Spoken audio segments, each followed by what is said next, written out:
Good morning, everyone. This is Saturday, October the 1st, so we're kind of at the end of our first week with Capone. So I was going to talk about him just a minute. I don't know if any of y'all saw the first video, but you remember how he was trying to really come in, when I wasn't asking him to. So now he has learned to kind of stay out there, and that he's okay staying out there. And so some of the other things I learned about him was he likes to hide behind other horses. He's never really been the one who would come up to you. He always hides. He's in the middle of the herd. He doesn't really come out much. So I've been working on that. Been working on catching him. He had a real bad problem changing eyes.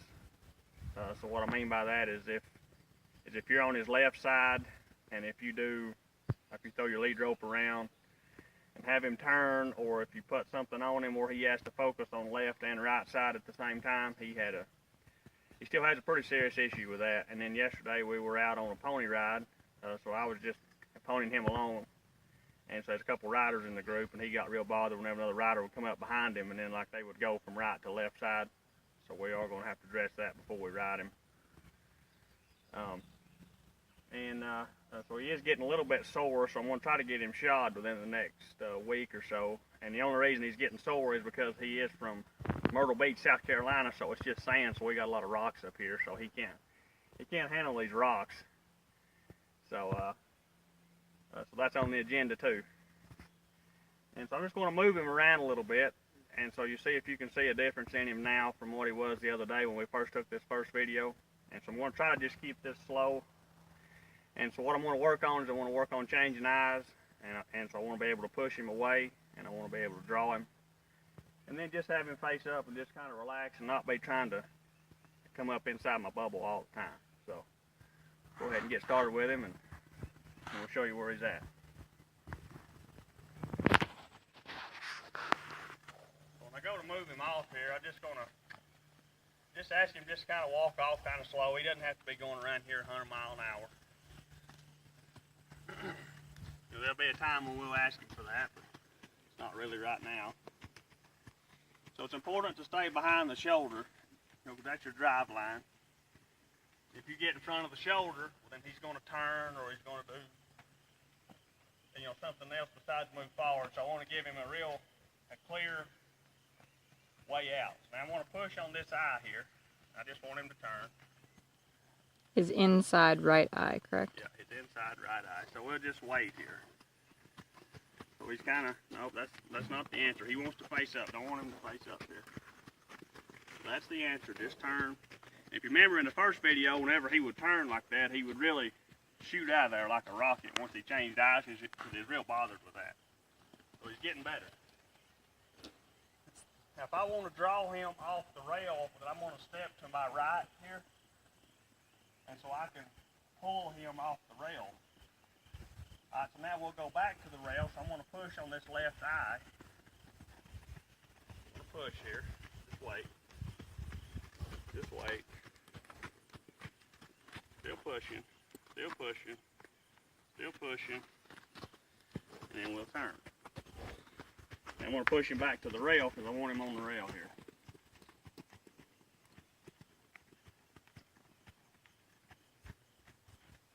He doesn't have to trot.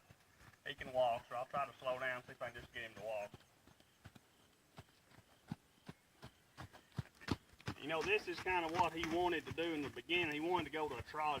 He'd been lunged to death, but he hadn't learned how to think about it. The job at hand, so I'll go ahead and turn him.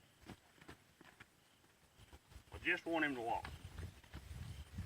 Alright, so I'll step to my right now, so we'll draw him off the rail again. There he comes off the rail. Now I'm going to push him back to the rail, and then we'll change direction. You thought about it there.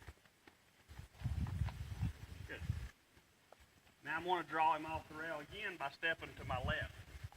So just like I had an imaginary set of lines on him, I want to be able to pull him off that rail. Just like so. And now we're going to push back to the rail, and then we're going to change direction.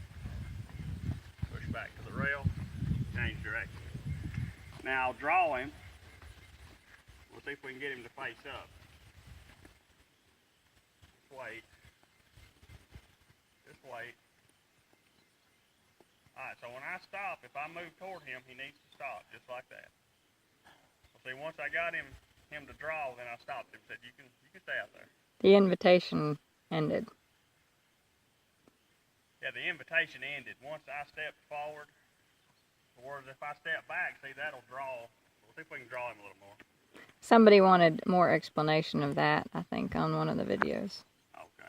On why he's not allowed to come all the way. You don't want him to come all the way up to you, and also why you don't want him to turn into you 100% of the time. Okay.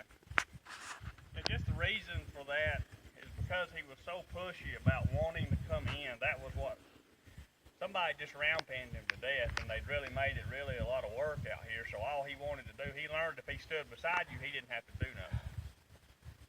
But he didn't learn, very much by doing that.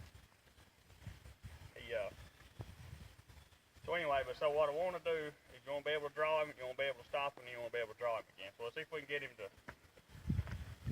draw again. Hindquarters here. So you're saying it's important that he be able to yield to pressure on his front end and turn away from you when asked. Yes. Same Same as when you ask him to turn into you by inviting him in and off the rail. Yeah. And so then he if we needs wanna to go be get him, respectful of your body posture. Yeah. Or not respectful, I guess. Aware of your body posture. Yeah, you really got to pay attention to what your body language is doing here. So right there, we kind of lost him. It's not the end of the world. I mean, don't make it so hot, so unbearable that like, oh, you don't want to stay here, so then I could go run him around. He's going to make mistakes. He's green, so we'll just ask him again here in a moment when I give him another invitation.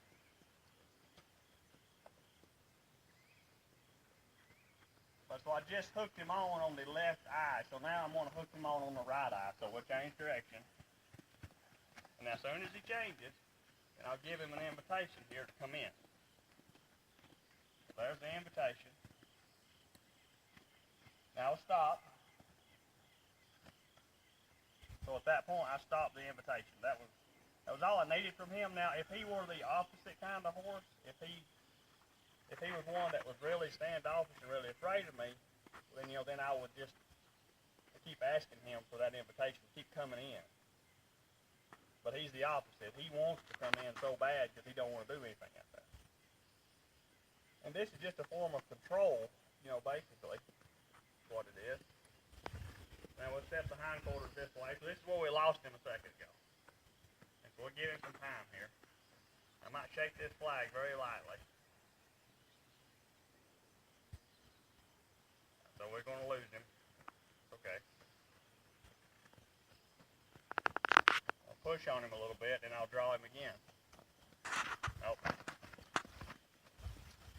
Draw him again.